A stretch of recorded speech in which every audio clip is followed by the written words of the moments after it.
to take apart piece by piece and detail by detail.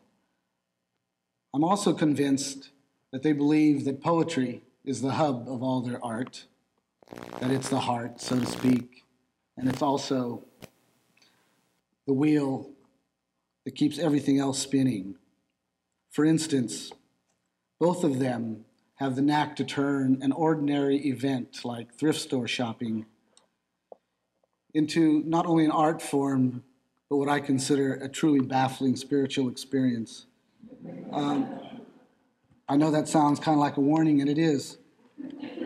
If any of you get invited to go thrifting or yard sailing with them, tune up your shoes and have your therapists on alert. First of all, Dixie Salazar was born in Chicago, has spent most of her adult life in the Valley. She received her BA from Fresno State and her MFA from Columbia University in New York. She's an accomplished photographer, a painter, a watercolorist, more recently a fiction writer as well as a poet. She's the author of a chapbook, Hotel Fresno. And now get a load of this. She teaches poetry writing at Corcoran State Prison. She teaches art at Chowchilla Prison, and she teaches parenting at the Fresno County Jail. Actually, I think it's almost sad that she can't indulge in the use of a common metaphor that we all use when we compare our jobs to being in prison, since she's already there. Beyond the highly charged, intuitive, and cinematic imagery of her poetry, a story always exists. A story so aptly embodied in the theme and title of one of her manuscripts, Reincarnation of the Commonplace, in which she does give back breath and importance to the natural occurrences of our daily lives. And in doing so, she renews an energy as well as an urgency for a more human involvement with some of the very obvious things that so commonly evade us and surround us. I'm very pleased to present the lovely Dixie Salazar.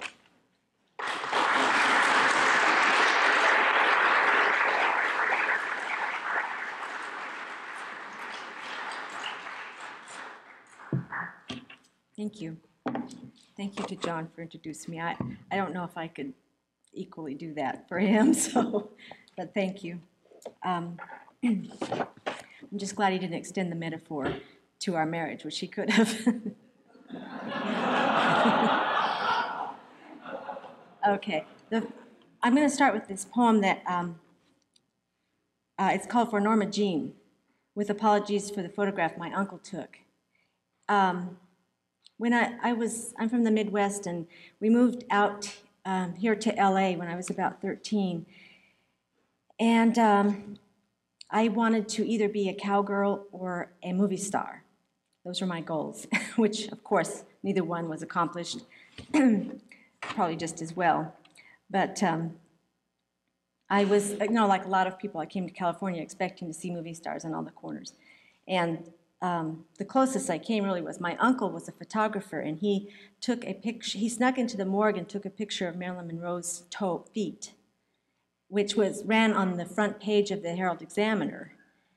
And when I was about 13, so I was bragging about this to various people. And although at the same time I sort of knew it wasn't really a very nice thing to do, so I think this poem is somewhat kind of written in my attempt to atone for that.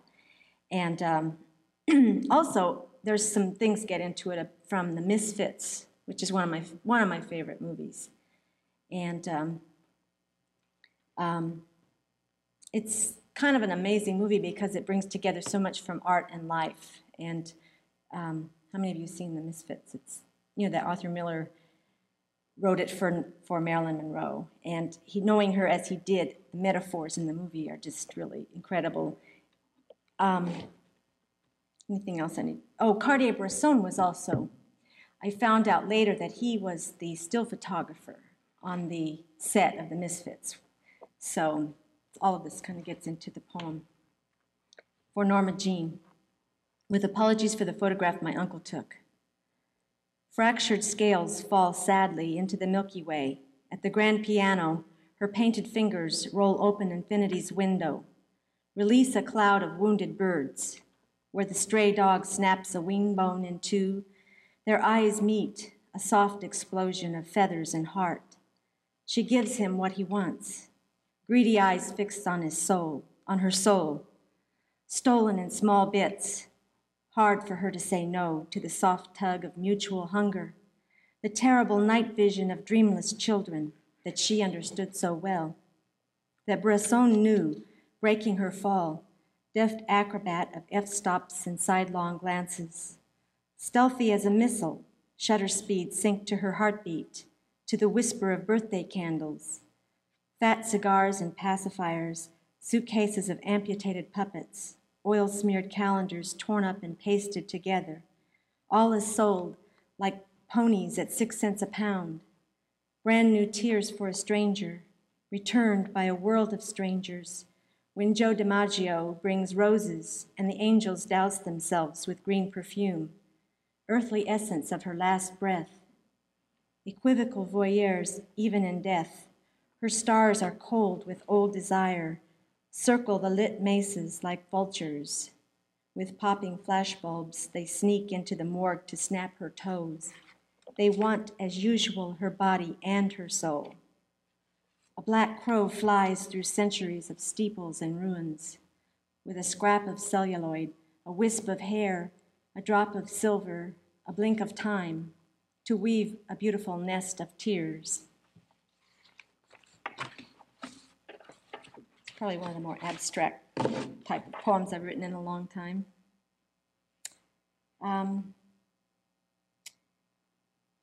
When I was living in New York, I decided that one of the things I found out from living there was that I found some things that I knew I didn't want, one of which was to not be able to grow tomatoes again. And that's one of the things I missed the most while I was there.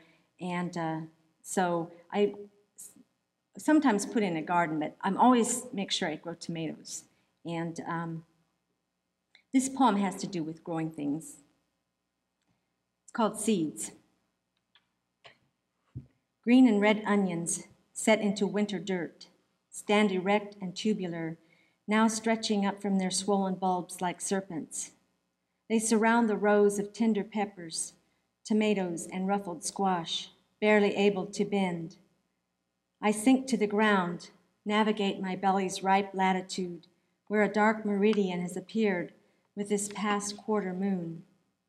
For weeks, the tips of these stalks have gripped tight balls of seed. Since the rain stopped, they'll pop open, giving up their hold on the star-cut blooms.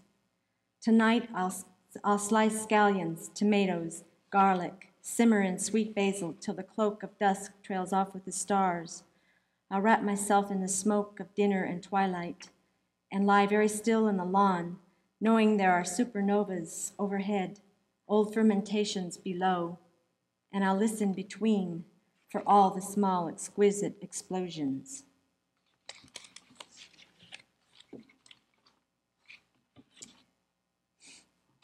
This is called pinon nuts. Pinon nuts are those upwardly mobile nuts, that now that have become, they're going into all the new yuppie recipes. And when I was growing up, we know that they're called pine nuts, and we knew them as pinon nuts because my grandfather would mail them to us every year around Christmas time. And they came in the seeds and everything. And so I have fond memories of these. This is a family poem, really, and it's kind of a reworking of some old poems, all compressed, sort of. My family has, on my father's side, has a lot of secrets, which have been coming out over the years, kind of revealed to me little by little. And one of them, which will lead up to another poem later, is that I have a half-sister that I have never met, which I didn't know about until about 4 years ago. And I'm still waiting to hear that maybe I'm also related to President Clinton. But who knows? But the other thing is, my grandfather, who was pretty much a tyrant and a fairly irascible old guy, I don't have very many memories of him, really. I wasn't around him that much. But most of the stories I've heard about him were that he was very tyrannical, and he wasn't very nice to my grandmother, really. Of course, he wasn't nice to anybody, so. But my mother gave me a package of things that another relative had written up, some family history things, and in that package of things was some Xerox copies of letters that my grandfather had written to my grandmother. They were beautiful love letters that I couldn't believe, because knowing him as I had, I couldn't believe that he had written them. So that's the reference to the letters in this poem, and they courted in a graveyard. My grandfather courted my grandmother in a graveyard. They had to drive through a graveyard in order to get from her house somewhere to wherever it was they were going, and that's in here too. It's called Pinon Nuts. We begged him to teach us Spanish, but he wouldn't. Here in the heart of America, skin tones and tongues were homogeneous as milk from purebred cows. We heard Spanish once a year on visits to Colorado, where Grandpa sold used cars at the Rainbow Garage. After the Depression wiped out a city block of his stores and left him bitter as the juice of venison strips he gnawed, escaping into his camper with its false bottom for hiding deer shot out of season. Ignoring postal regulations, he mailed us deer meat once, bleeding in a bed of pinon nuts, telling Bella, "Que tiene usted?" then "shut up" in English. Bella went off to Mass in their newest Chevy and a velvet dish hat, chosen from over 100, one for every fight they had. His father died with the sheep in a blizzard. Grandpa was saved by stuffing his feet in a foxhole. My father, his namesake, got whipped, he says, every time Grandpa saw him. In '59, he was 73. Snowdrifts piled high as frozen waves. Forced to turn back 2 miles past timberline, they found Grandpa's name carved on a tree, the date of the day before, his last deer.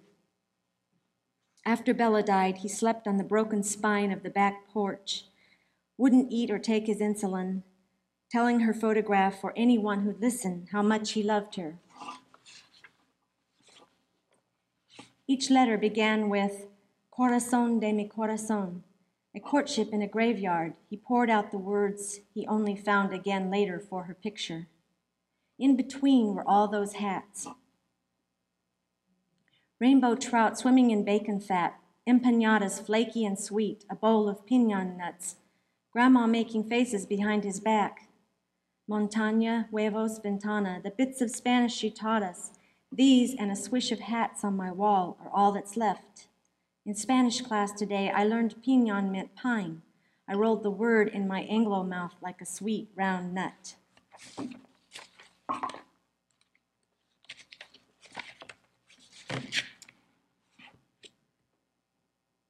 This one's called At 3:23 on Monday. Trying to think there's any. I see I have a note to myself here, Einstein's theory of relativity. I don't know what that has to do with the poem. Maybe you can figure it out after I read it, hopefully.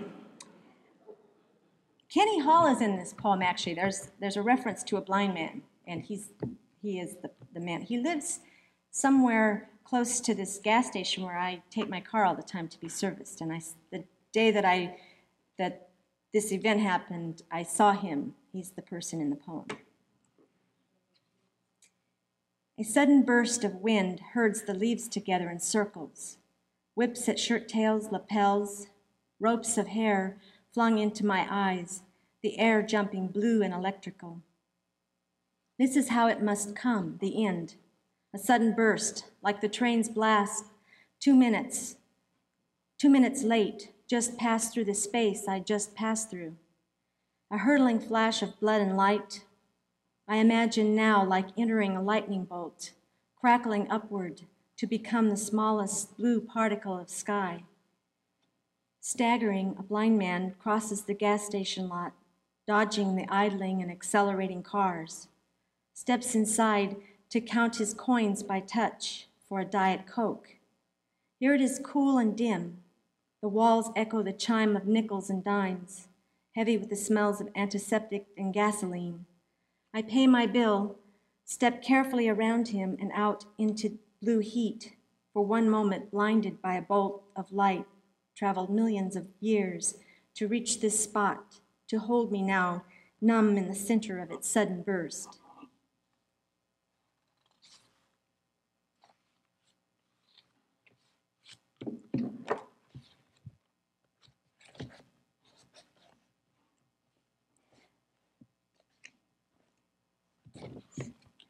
This poem is called Doll Hospital. And this is the one that I made reference earlier to my half-sister whom I have never met. I refer to a sister in this poem, and when I wrote it, I didn't know that I had a half-sister, and I've had other poems where sister has come into it. My father on my family side was Catholic, but I wasn't raised as a Catholic, so I find all this Catholic imagery coming into my work, both poems and the visual artwork, and I don't know what it means all the time because I'm not familiar with what's behind a lot of the images, but they just keep coming up all the time. So that gets into this poem. I sort of wrote it, I think, as a projection of myself also. It's a kind of a, has to do with me as well as, but it's spoken as my sister. I like the idea of confessing to yourself as which the girl in the poem does. Doll Hospital. My sister was the responsible one. I remember we brought her our tired, wag-eared babies, unsprung sausage curls, eyes of scratched cobalt, rolled into a sunken cave where the carcasses of hopes and fears collected and reflected back. Pale and implacable, with peony smiles, they waited for her touch. She twisted their necks backward, pressed their crybaby hearts to her ear. Pudgy fingers playing over hinged and waxy legs, she raised from a Kleenex bed a split and crumbling baby, cured it and herself with one touch of polyurethane. She sprayed Betsy Wetsy's head silver once, a foil crown of secret royalty or luminous mark for aliens. Sun streaked the dusty walls of her flimsy hospital, crucified the tile. Lucy and Desi spoke through her while she stitched an arm back on. She moved from chart to chart, gathering clues, part angel, part sleuth, dispensing pastel pills, a sainted Nancy Drew, who never solved the mystery. When they cried, manufactured tears spoiled satin bows and rusted their metal perforated hearts. Then she received them, one by one, in a white collar, in Perry Mason's scowl. Seams twisted, Valentine lips unloosed a runaway train of confessions. Cigarettes on the sly, snitched bittersweet, what happened under the bed, all shapes and sizes of lies. In the blue veil of afternoon, confessor and sinner merged. She knelt on the cold, unforgiving tile, caught between the blink of baby blues and the fixed eyes of the lonely lady watching from her cool alcove, bewildered but always full of grace.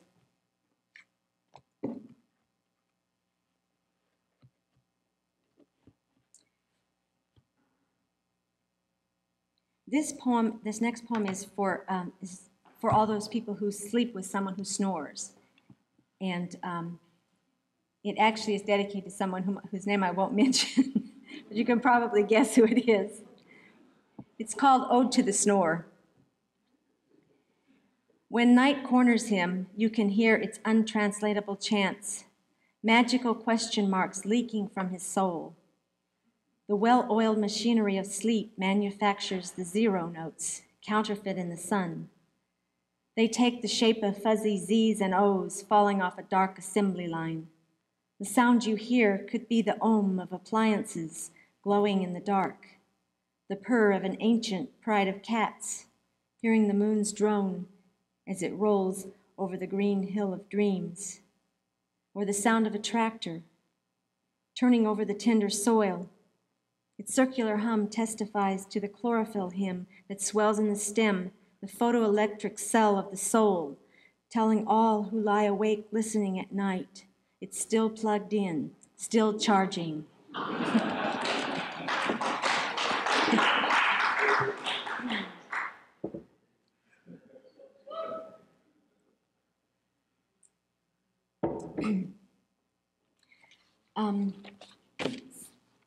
About 15 years ago, I lived next door to to several families of Jehovah's Witnesses, and the neighbor to my right, I got to know her for the years that I lived there. She was a wonderful neighbor, and always very nice to me, and she of course wanted me to go to her church. I understood that was part of what she was supposed to do, and eventually she realized I wasn't going to join her church, and we were still friends, but I also realized she couldn't really be friends with me because her church dictated that witnesses were not supposed to really be close friends with worldly people. So, however, about 5 or 6 years ago, this lady was murdered, and I saw her. This is the first time I had seen her face. Was on the news, and then about a couple of years ago, maybe I was going through my recipes one day, and I found a recipe for a cake that she had given me, and I started thinking about her, and then I wrote this poem. It's called "Celebration Cake" for Zelma Toney. White bubble hairdo, Wonder Bread skin, soft as oleo and eggs, she creamed together with promises of a paradise, so sweet you could serve it on a paper doily, while lions and lambs tangled around fountains of milk and honey. If the Bible had not commanded neighborly deeds and offerings, her Oklahoma nature would have. I accepted the cake and watchtower, but questioned, delayed paradise, the family pictured holding hands knee-deep in heaven. If I could give up Christmas, birthdays, newspapers, voting, and questioning, I could have life eternal. That sounded fine, but I couldn't imagine the eternal part, the silver lining without the cloud, the party that never ended, the parade of hot fudge sundaes stretching to infinity, fire without ice, found without lost, answers without questions. I forgot to tell you this is in 2 parts, so that was part 1, this is part 2. 2, stabbed in her home, no suspects, no signs of breaking and entering. The same bubble hairdo, but 10 years older. Zelma smiles sweetly on the 6 o'clock news, while the voiceover describes her death. A vagrant was seen by neighbors. Anyone with answers is urged to call. The questioner in me wants to know why. But there are no motives, no explanations.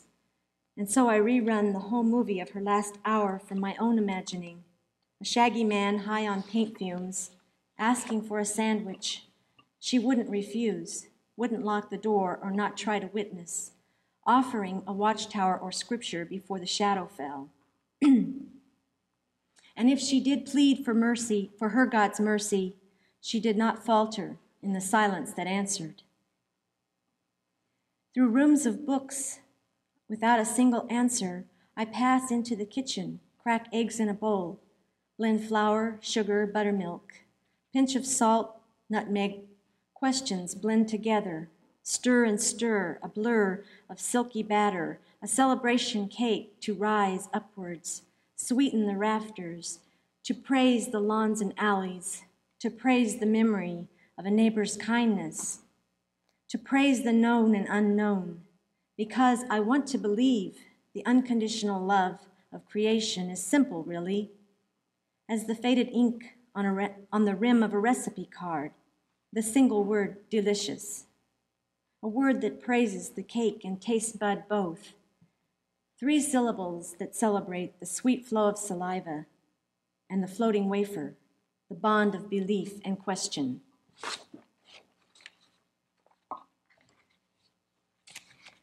And the last poem I'm going to read is called Blong in America.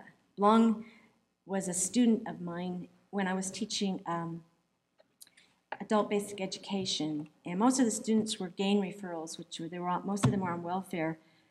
Blong was on welfare, but he wasn't in the gain program because he had graduated from high school, which I found out later. So he was really he was in these classes really for his own enlightenment. And the problem with Blong was he fell asleep in class almost constantly.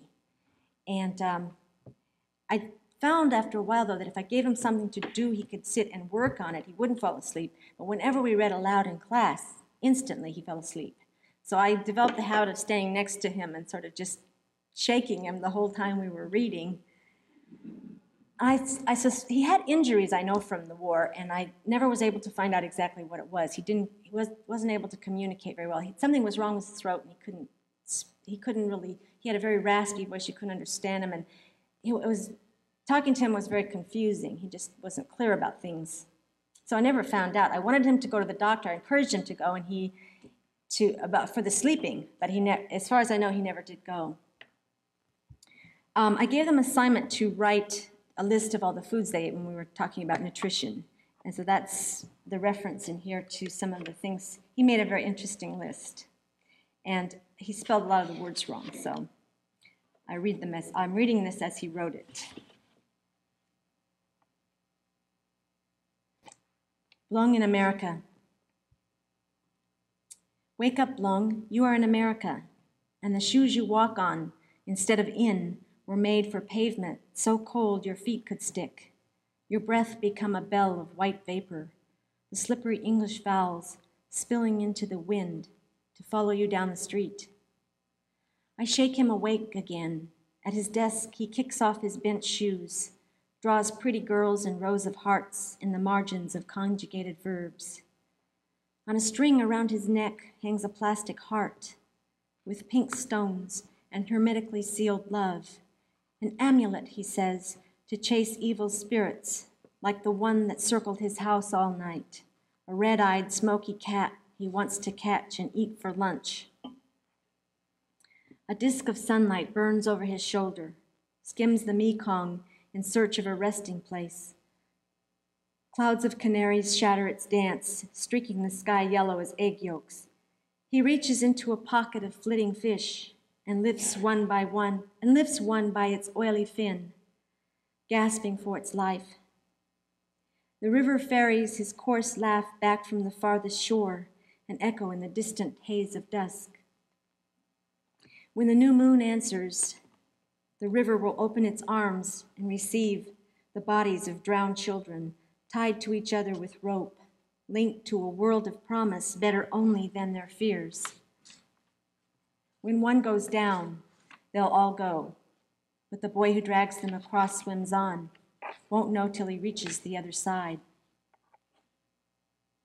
Wake up, Blong, you are in America, and we have read the story of the first Thanksgiving, how the white man and red man sat down to a feast of gratefulness, of strange roots and shared seeds in a new world, an American fairy tale we want you to believe. Pineapple, orange, eggs, cookies, candy, lettuce, peach. This is breakfast, he says. Milk, meat, fish, birds, ham, pig, fox, crab for lunch. And dinner is pork, fish, meat, pig, lettuce, goat, hot dog. For the assignment, he lists them together as I ask, misspelled samplings from the menus of two worlds. Concerned about the sleeping, I ask if he was injured in the war.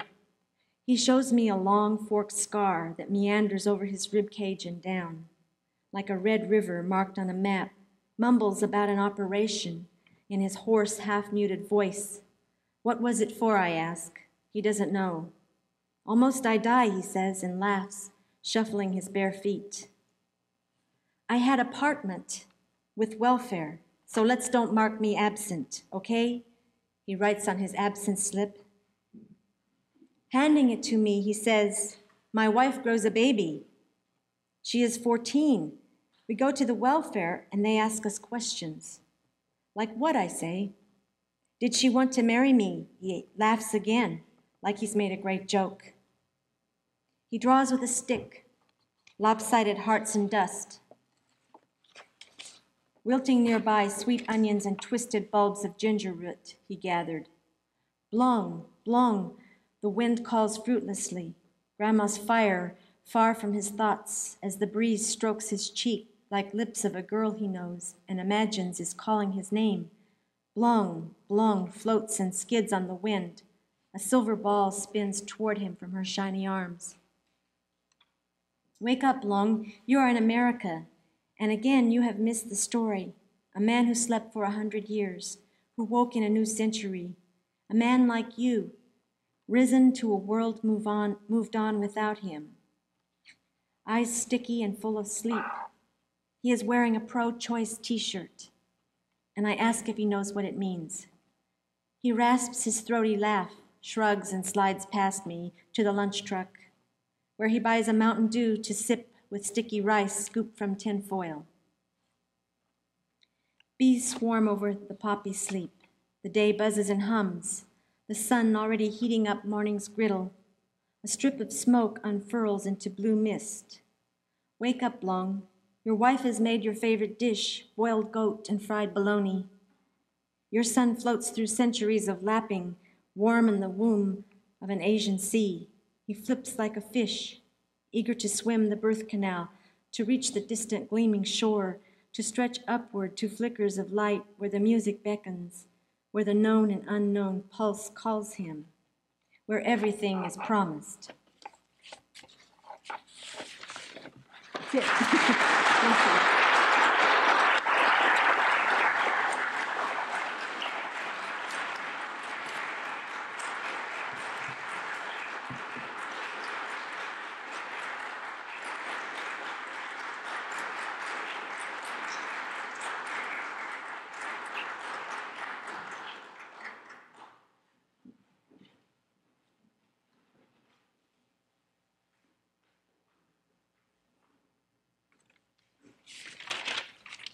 I neglected to mention that both of our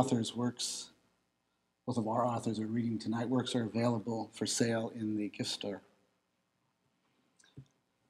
Also, be very generous with the donation box outside. Tonight, the proceeds go to those in need of adenoidal surgery, but I won't say who they are.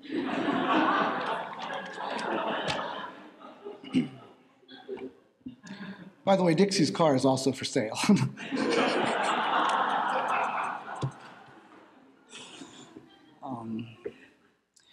Gary Young comes to us tonight from Santa Cruz, California, where he lives with his wife and young son. He's been the recipient of a National Endowment for the Arts grant, the National Endowment for the Humanities, and the Vogelstein Foundation. He's received a Pushcart Prize and won the James D. Phelan Award. Gary is one of the most versatile and talented people I know. He's the author of 2 collections of poetry, Hands and The Dream of a Moral Life. He's also a designer, an illustrator, an exquisite printer and innovator of fine limited edition print books and broadsides, which are also available, or you can feast your eyes on outside in one of the adjoining galleries. It's quite a collection. Among a sample of his work has also been displayed at the Museum of Modern Art, among other places, as well as London. He's also been an essayist, and for years he co-ran a very popular poetry show, radio show in Santa Cruz, California, that branched out to the Bay Area. As you can see, when I used the word versatile, I wasn't using it loosely.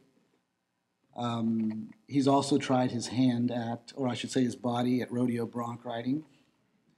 And once, after hearing him read in Santa Cruz, I went over to his house to do what poets do after readings, flicked on the TV, and there he was in his suit advertising jewelry. And in having gone to graduate school with Gary, I was always impressed with the ease he could extract a semblance of sense out of the French surrealists, and in the same breath add mystery and ambiguity to country western music. I'm sure in viewing Gary's art outside and after hearing him read, you're going to find a lot of similarities. His poetry is unpadded in texture and landscape. It's graceful in its precision and style and rare in its vision to transform through the elemental details of our world into a world of faith and endurance, a world also that is constantly being resurrected and resolved through clarity. I'm one of many who believe Gary's poetry is lyrical in nature and very authentic in voice. Please welcome our friend Gary Young.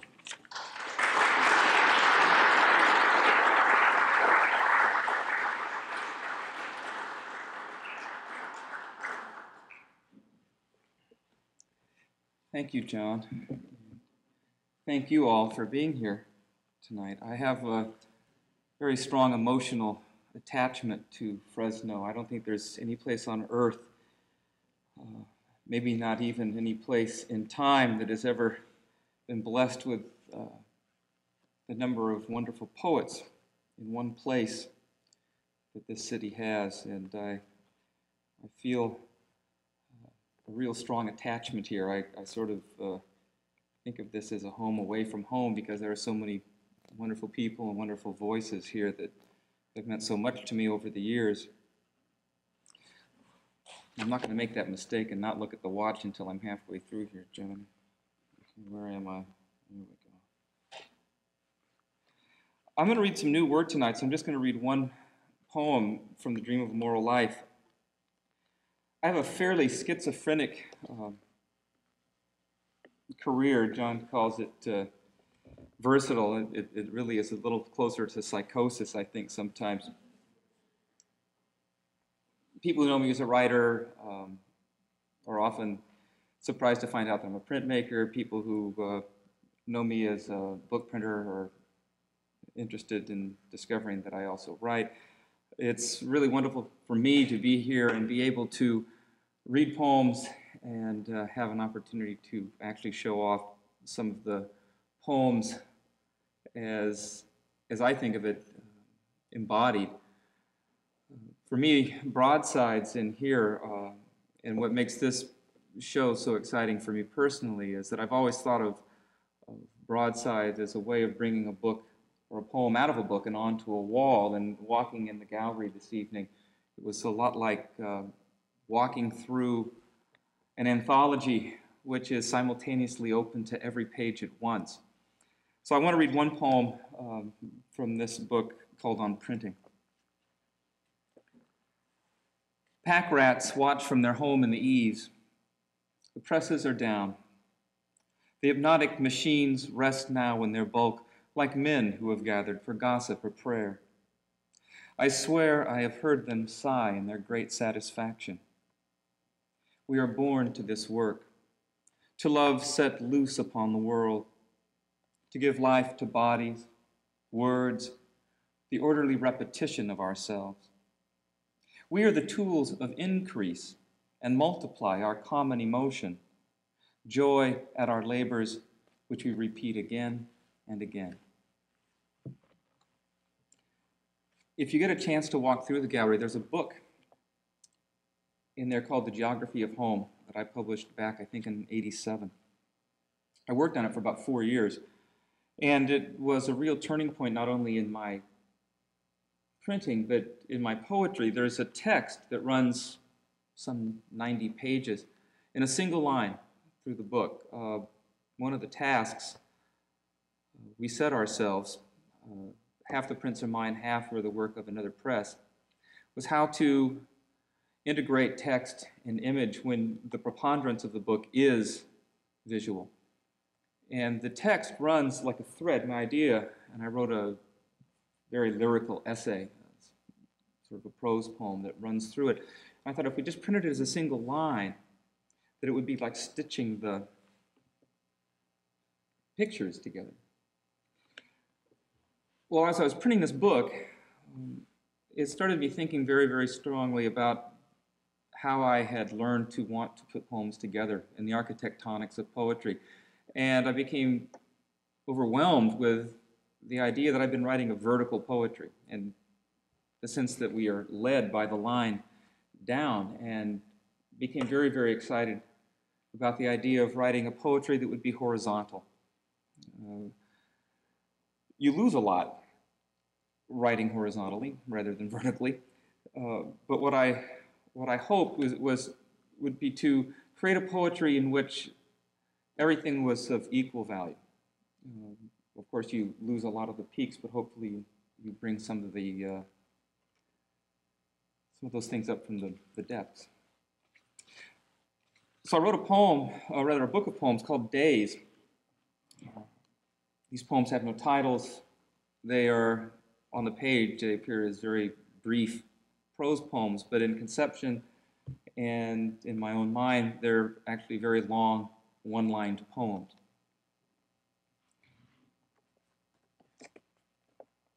The idea that a poem could be a meaningful utterance that simply began and traveled until it ended was the motivation behind this book.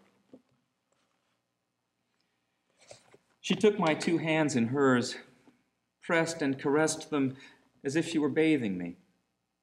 I held hers as mine were held, stroked her knuckles, her palms, then realized the finger I lightly traced was my own. How strange to find I could show myself such tenderness.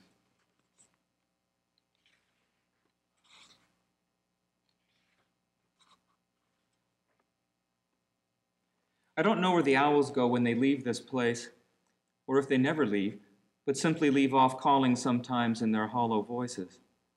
But tonight they are here, one in a redwood beyond the creek, one high in the fir tree above the house.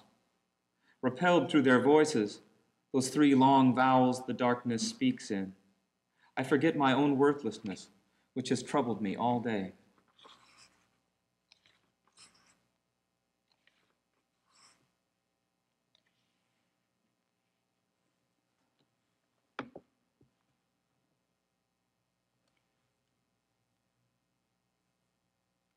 A friend of John and mine, Michael Waterland, who was a student with us at Irvine, died about 3 years ago now of AIDS, and I went to see him just before he died, in fact, a couple of days before he died, and he said something to me that, well, it's in this poem. We sat in a silence interrupted by gesture. There was nothing I could say. I rubbed his legs and pulled the curled fingers of his hand. He tried to speak, and I think he said, "I'll be seeing you." And I wondered, if that's so, how will I recognize him then?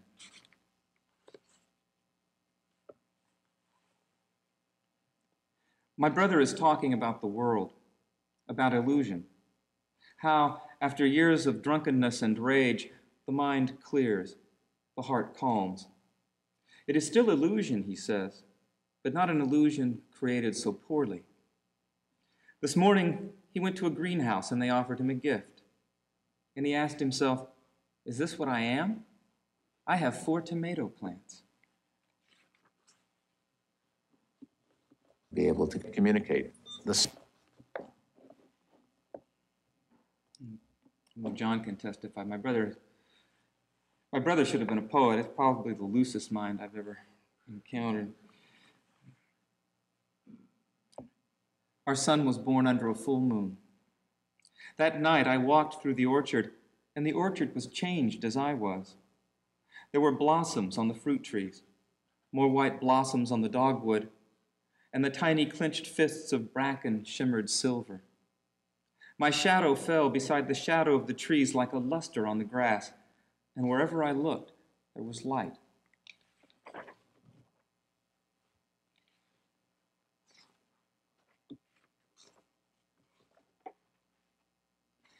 I last saw my mother a week after her suicide, in a dream.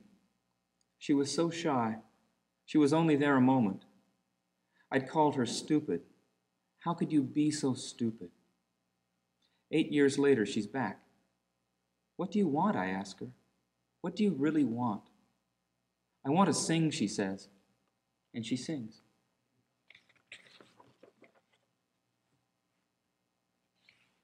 The baby fusses.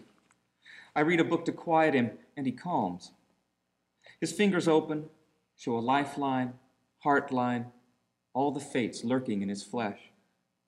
He's asleep when I finish, and one hand closes in a fist around my thumb. Somewhere, he learned, even dreams must be tethered to the earth.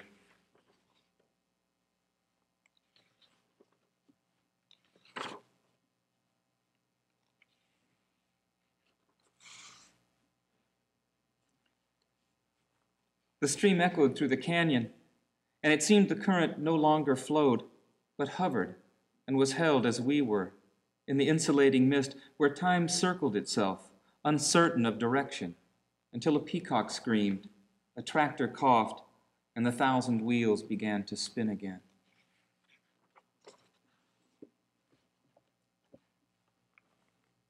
The event I described in this next poem happened the last time I came to Fresno to read, which was quite a long time ago. It was a really profound experience.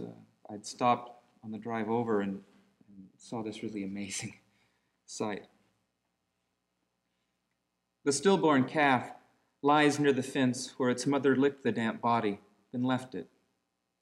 All afternoon, she had stood beside a large white rock in the middle of a pasture. She nuzzles it with her heavy neck and will not be lured away.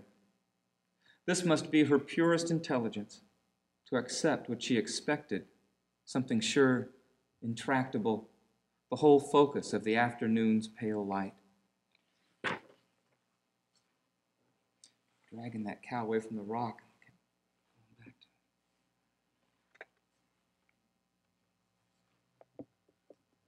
My little boy just started school, and of course I'm reliving all of this nonsense. I don't know why it is. I walk on campus with him, and immediately I feel like I've done something wrong. I don't know. But one of the wonderful things about children, my grandmother is writing her memoirs, or trying to sort of scratch them out before her eyes go. She's 97, and she's really writing in a fever, a most remarkable woman. And it's curious to see my father, who's 70, interacting with this woman because she treats him like a kid. A 70-year-old man, but it's still her son. I'm a mother too, she said, and took the child in her arms. She closed her eyes, kissed his head, smelled his neck. My baby is 29, she said, and she handed him back.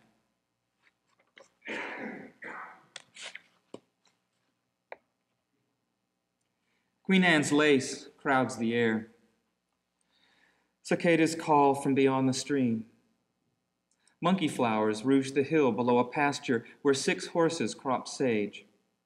And beside the road, between riprap at the river mouth, down gullies and the wasted ravines, thistles are showing us their hearts again.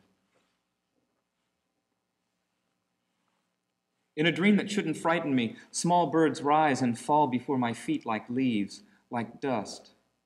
It is a design of worry and regret, a pattern of coincidence and contradiction. One morning I freed a bird. Later that day, I killed a rat.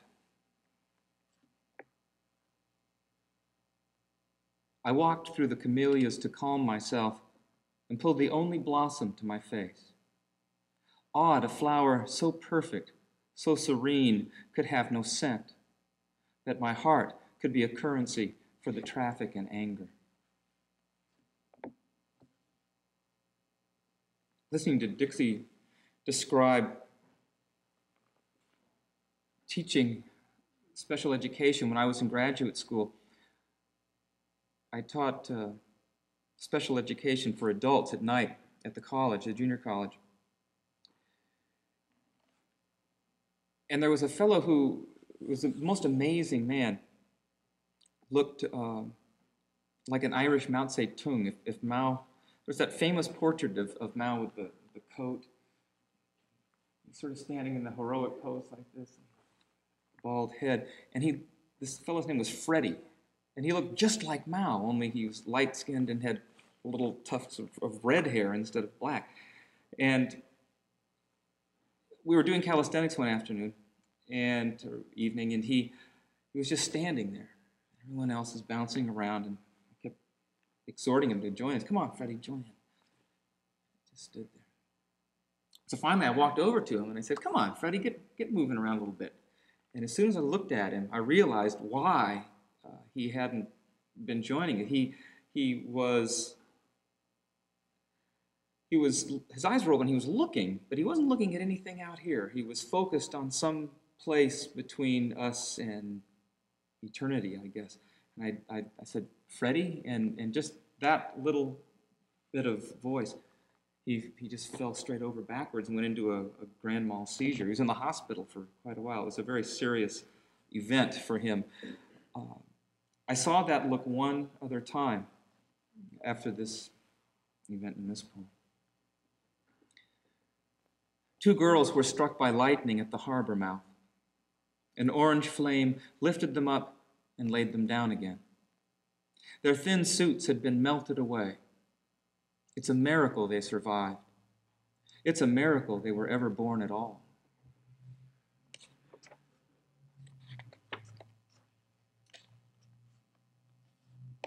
I live up in the woods, and of course with children in the woods, the thing you worry about most is them getting lost. We had a little boy about a quarter mile down the road who walked off. He was just 2, and Mom thought Dad was watching him. Dad thought Mom was watching him. And the neighbors saw him walk off with the dog, and a couple hours later the dog came back, no kid. We hunted all night for this little boy. It dropped below freezing. It was winter in the middle of storms. And the next morning, we pretty much given up hope. A boy wandered into the woods and was lost. That night, while we hunted, a neighbor dreamed she saw him in a pasture, and next morning rode away and found him there. This is the story they'll tell later. This is the story that saved the boy's life.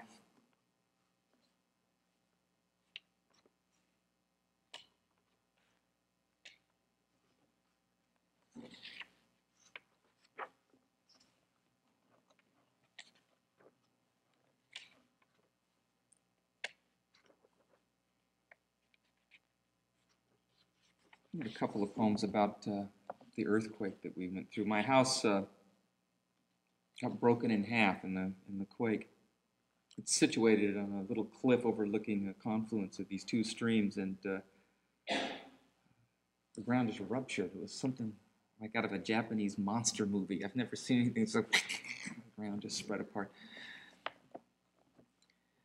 I wanted a house that could float in silence over the mountains. Then a great quake tore away the earth beneath our home.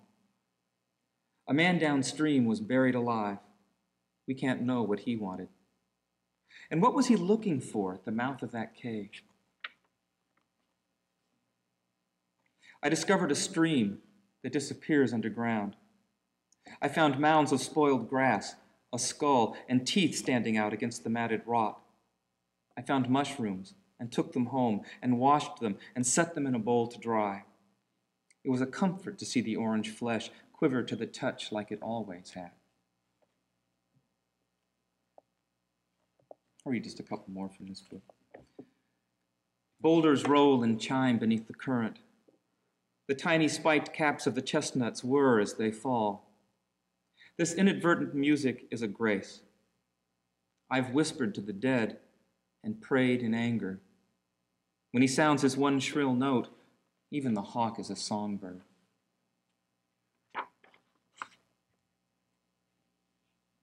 My house is in ruins, but I still have a home in the hours. My friends are gone, but we are never alone. There are murmurs in the wind, a voice in the stream. A mockingbird calls from the sycamore. I can hear him. When I speak, someone listens.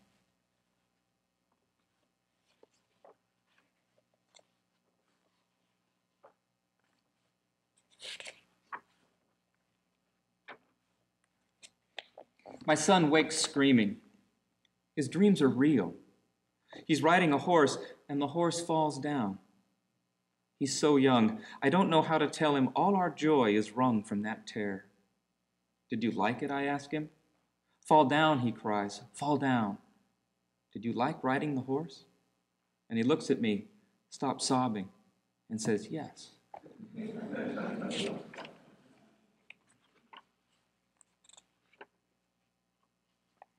The sun is a star. What we see by starlight. The clouds, the trees, the cliffs, and harsh water. This light is heavenly. It has come to us a long way. It is resting now on a boy's pale arm and on his small hand that reaches for my shirt. I put asters in a small blue vase. Each morning they open, and they close again each night. Even in this dark room, they follow a light which does not reach them. They have bodies. That is all the faith they need. I had wanted to write a book about my mother, and I thought this book, Days, was going to be that book. And as I got sucked into it and carried along by it, I discovered pretty quickly that it wasn't that book. But when I finished it, the Persian War, the Gulf War, had just started, and I was profoundly disturbed, as a lot of people were, by the ease with which we entered into that grotesque conflict. And something snapped, and I realized that I had, well, I wasn't sure if I had a metaphor in war to write about my mother, or if I had, with my mother, the metaphor with which I could write about war. But the two coalesced, and I'm about halfway finished with a book about violence. And the crux is war and my mother, who had she was a magnet for violence. These poems are also horizontal. They have no titles. They're longer than the Days poems. They don't pretend to be one-line poems. But still trying to run horizontally rather than vertically. And I'm going to read a little poem by Stephen Kramer, from which I got the title for this book. Tell brave deeds of war. Then they recounted tales. There were stern stands and bitter runs for glory. I think there were braver deeds. My brother's in Wyoming, and I've had that dream again. We're fishing. The trout rise, take our bait, and keep rising. In love once with a woman, and with my own capacity for pain, I fell in with some cowboys and broke my neck riding bulls in a little rodeo. That night, drunk in the bunkhouse, not knowing how badly I'd been hurt, I thought it can't get worse than this, but I was wrong. That was 20 years ago. Thunder rolls down South Fork Canyon. The Milky Way is a great river overhead. My brother is in Wyoming. I miss him more than ever when he's there.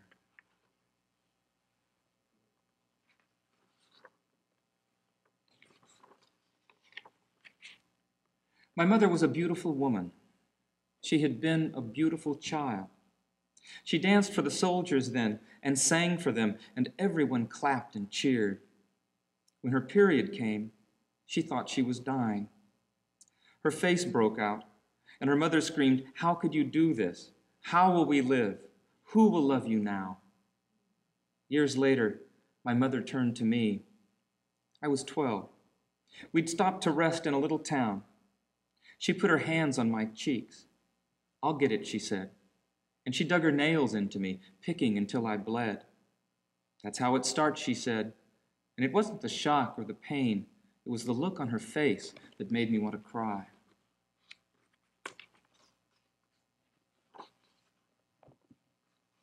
I was home from the hospital and not expected to survive. My mother had come to visit before I died. She needed my attention. She was still weak. She had tried to take her life again. I have trouble breathing, she said, and tapped a gold coin on a choker at her throat. It's to hide the scar, she said, but the coin was too small. I gave her my hand to sit. I gave her my arm to rise. When friends arrived for dinner, she danced for an hour. Everyone agreed she had a talent. I have to look, he said, and peeled away the bandages, unwinding them like a blood-soaked turban. I saw his reflection in the window. His neck was slashed. Half his scalp had been sliced away. I wanted to feel sorry for him. I'd seen his leg. Somehow they'd removed the skin, and blood seeped through a layer of gauze and stained the sheets. His face hovered in the dark glass. You have a body. You should love it. That night, an old woman lifted my legs from the bed and set my feet in a little tub of warm water. This might help, she said. Honey, how does that feel? And while I tried to remember the last time I had cried, I cried.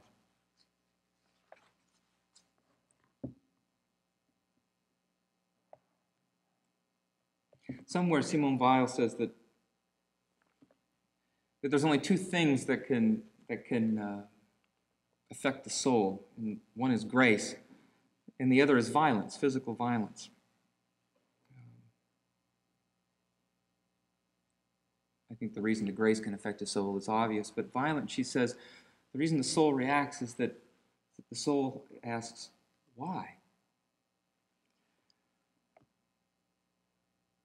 Jupiter, Venus, and Mars are in conjunction beside a crescent moon. Across the road, 3 young men throw saw blades and knives against a tree. The men shake with a terrible eagerness. Their shrieks are sexual. They could have abandoned themselves to anything, but they've chosen this. That would have killed him, one of them screams. That would have fucking killed him. It echoes off the other side of the canyon, so we must listen to it more than once. My son is learning about death, about the possibilities. His cat was killed. Then Mark died. Then Ernesto. He watched the news and saw soldiers bulldozed into the earth after battle. Down the road, a boy his age was found floating in a pond. My son says, we're careful about water, and splashes in his own warm bath. We don't want to die, he says. We want to live forever. We only just die later, he says, and nods his head. Death is comprehensible. What comes later is a week away, or 2, and never arrives. When his wounds had healed, they called him up again, and this time, in Korea, he had a vision. He went to a movie in the village, and in a corner of the theater, God's face appeared. Nestled there in God's white beard, he saw his wife. He knew then she was dead, and in that instant lost his faith. 30 years later, God appeared to him again. We had just buried Kitty. That night, he saw her staring out from the folds of God's beard. His old love was there too, still smiling. They were both so happy, he said. All I could think is the war must be over at last.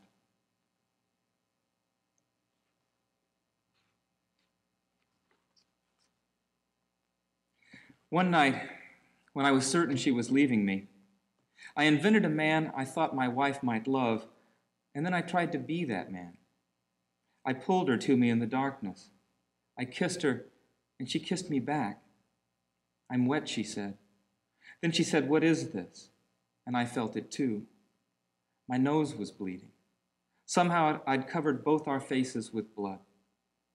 This is just like you, she said. You couldn't have planned it better if you'd tried.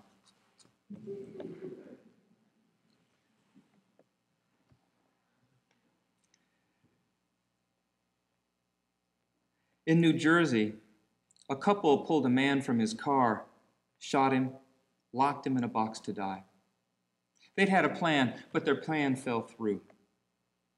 They were captured, and the woman claimed she'd been forced.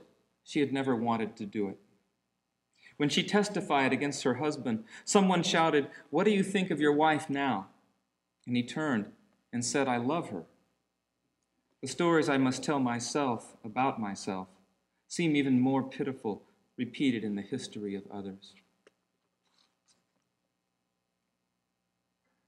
My mother had the flesh burned from her lips. She had the skin peeled from her face. She wanted to look young again.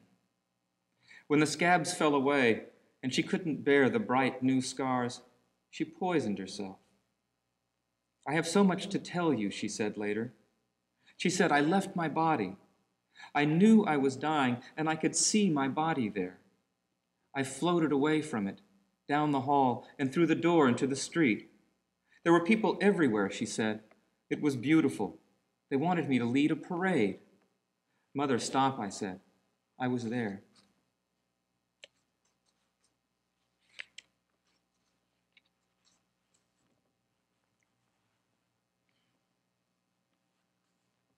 Just like going into school, kindergarten, and feeling like those dreams, where you go to school and you're not wearing your pants. Like, oh my God. Watching a child grow up, it keeps bringing back more and more memories of being a child myself. And suddenly the perspective, the events, it's not like I suddenly remember something that I hadn't thought about before, but what's unusual is remembering events from a different perspective and seeing the same thing but from here, and suddenly realizing what had happened where I hadn't realized what was happening at all at the time. The burning house turned our nightclothes yellow. Standing at the curb, my brother batted ashes with his hand. We had a puppy. And my mother shouted, "Where's the dog?" And then, "My God, where's Kathy?" I remember the sound of breaking glass and walls too hot to touch. I remember pulling my sister from her bed and leading her out into the world again. I did not wonder then how I'd found her, or how my mother could have turned so easily to send me back into the smoke and flames. It was my house. I knew where I was. I could find my way even in the dark.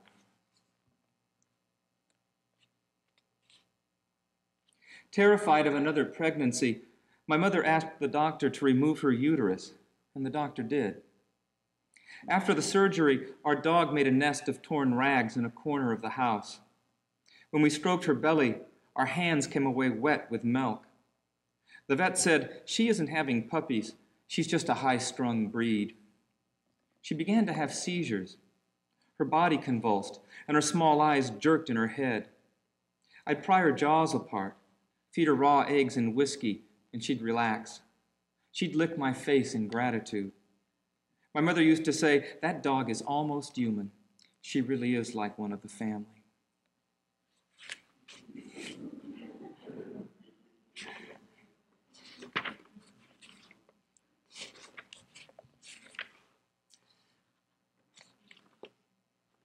Just about a year ago, we found out that my son has cerebral palsy, and it affected one of his legs. And it was kind of a nightmarish year, which has turned out wonderfully. He had some surgery, and everything's great. But for a while, it wasn't so great. And that was bringing up an awful lot of memories of, both my own experiences and watching other people suffer what seems an unnecessary and senseless ordeal. And of course, none of it is senseless and none of it is unnecessary. I'd been up all night thinking about a boy I once knew. I can see his body carried along in the dark and the beach where his body washed ashore. When I fall asleep, it's only for a minute. And when I wake, I want to tell my wife I've had a dream. I dreamed about a wave, I whisper. but she turns away, feigning sleep. I know she's thinking about yesterday and how the money's gone. She's thinking about yesterday when I threw my glasses at the wall. She's still thinking about yesterday and the smell of wet plaster in the bright room with a high ceiling where they fitted a brace to our little boy's small right leg.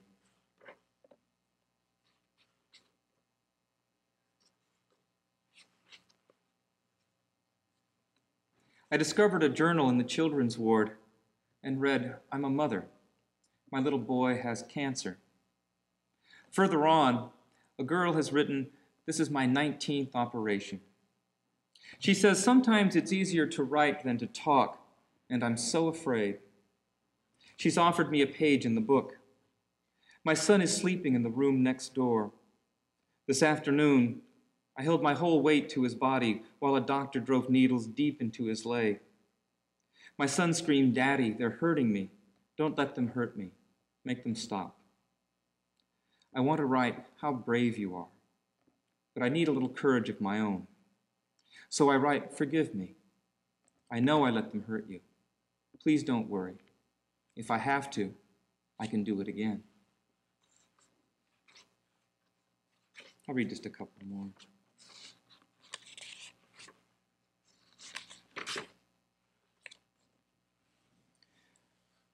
I'm starting right now to get into poems about Vietnam. I refused induction when I was called up in the same year that my mother went to Vietnam as a USO singer. And so I didn't go to Vietnam, but my mom did.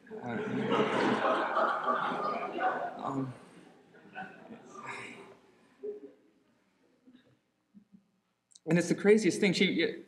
Vietnam, they have these gorgeous temples, and I have a lot of friends who did go to Vietnam, and those who came back with rubbings and jewels, a lot of jewels in that part of the world. My mother came home with confirmed kill pins from hand grenades, a box of shrapnel,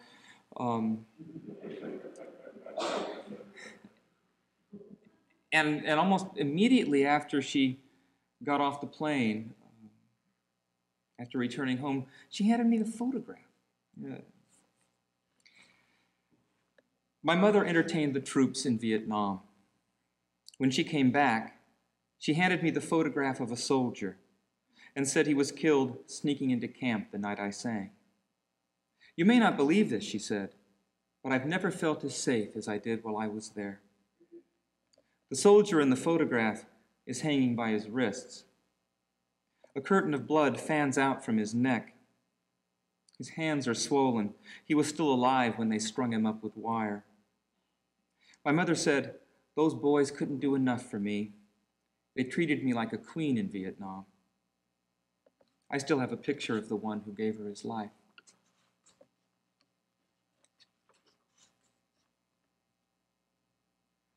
The doctor says, "I don't like this," shakes his head and leaves. I hear him in the next room.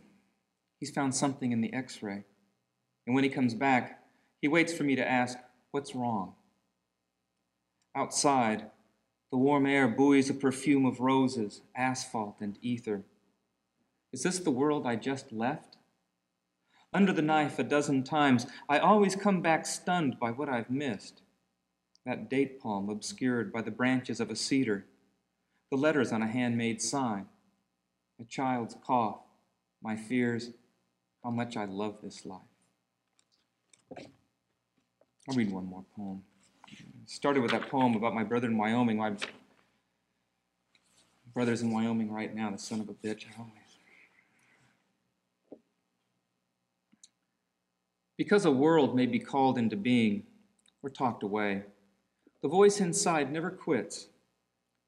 I once shamed a boy, called him bedwetter in front of his friends, and the voice kept me up all night, repeating the bitter word. Later, the voice said, "Cancer, and she's dead. She's dead. You have cancer." This morning, the air is sweet with bunch grass and the smell of horses milling in the corral. It's my birthday. I'm 41. And the voice says, you're in Wyoming. I am so happy. And I hear it again. You're in Wyoming. Thank you.